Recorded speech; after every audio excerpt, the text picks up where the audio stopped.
If you want to transform the sad energy that you're feeling through intuitive art, the first step, in my opinion, is to create a simple, minimal, intuitive color palette. I find starting with a minimal color palette of 2 to 5 colors helpful when working with overwhelming emotions like sadness. The minimal palette means you're less likely to get overwhelmed by choice in the creation process, and therefore there's more space for the big emotions to move. What do I mean by intuitive color palette, though? For this transmutation process, you really want to work with colors that are going to guide you through your emotions. Color possesses this kind of power, but the mind doesn't know about it, so it can't help you here. Instead, you really need to feel the color choices in your body through sensation. Your body knows which color or colors will best support you in this moment. There are 3 methods I use regularly to choose intuitive color palettes that I want to share with you. And it's not an exhaustive list, it's just what works for me at this time.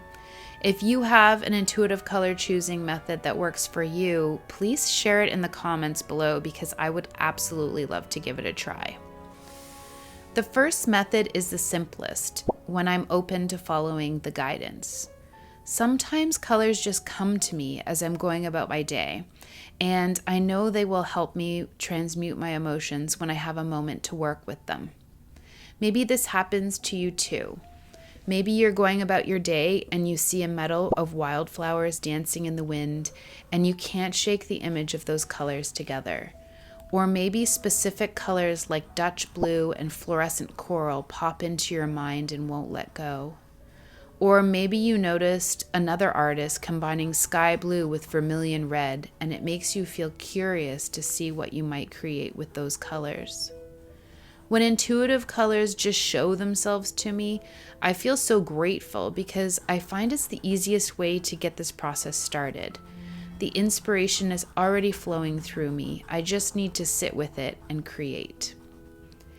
Other times, I sit with all my colors surrounding me. I get quiet and I focus inward. Then I look at all the colors I have and see if any of them jump out at me. For me, this is usually a visual process. I scan my eyes over all the supplies and notice if one specific color pops out amongst the rest. You might feel the intuitive hit differently than I do, though. Go with whatever colors engage you in whichever ways you feel the sensation. If you don't feel drawn to any colors just by looking at them, start picking individual colors up in your hand and asking, either out loud or in your head, are we meant to co-create today? Feel in your body whether the answer is yes or if it's a no. If it's a yes, set it aside, and if it's a no, put it back. You might not get the answers you want here. You might get a yes for sienna brown and fluorescent red and olive green. These might not be the colors you would normally put together, and your mind is screaming at you. I encourage you to try using these as your color palette anyway. When the colors speak, I like to listen because they have something to help me with. Please don't be precious about any of these steps, though. You may also find a combination of the 3 steps works for you. For example, you may have one color come to you throughout the day, and then you sit with the colors and you find another color, and then you have to hold colors in your hand to fill out the rest of the palette. It's worth noting that you may find you get a strong pull toward other colors not in your chosen color palette as you begin creating as well.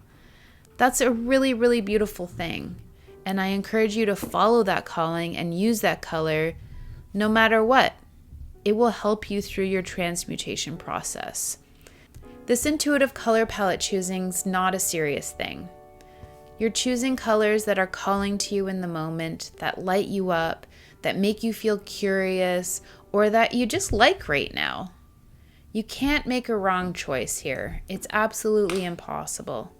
Every choice you make is the most aligned choice for you in this moment. Today, I encourage you to work through these steps to choose a minimal intuitive color palette you'll use for the rest of the 4 steps in this sadness transmutation process. We'll work with the color palette that you choose in the next video, detailing step number 2, which is to focus on the sadness. Join me in that step by clicking this video here.